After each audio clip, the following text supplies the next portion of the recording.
Davlat oliy ta'lim muassasalarining tibbiyot yo'nalishida tahsil olayotgan 5-bosqich talabalari uchun ajoyib imkoniyat. Sizda bir vaqtning o'zida ham harbiy, ham shifokor bo'lish istagi bo'lsa, biz sizni O'zbekiston Respublikasi Harbiy xavfsizlik va mudofaa universitetining Harbiy tibbiyot institutiga o'qishga taklif etamiz. Mazkur oliy dargohda bakalavriat ta'lim yo'nalishida harbiy shifokor, harbiy tibbiyot ishi, davolash ishi fakultetlari mavjud.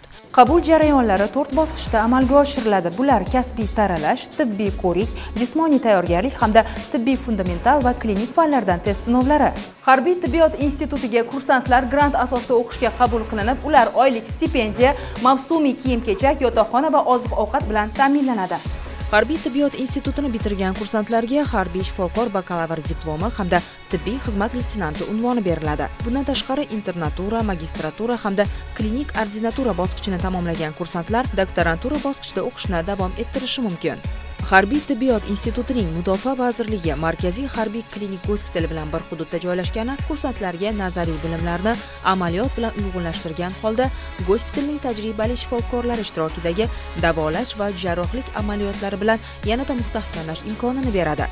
Shuningdek, institutda ilmiy tadqiqot markazi mavjud bo'lib, barcha kursant, internatura va magistratura tinglovchilari markaz bilan hamkorlikda ilmiy maqola, tezislar hamda startap loyihalar ilmiy grantlarda faol ishtirok etishlari mumkin.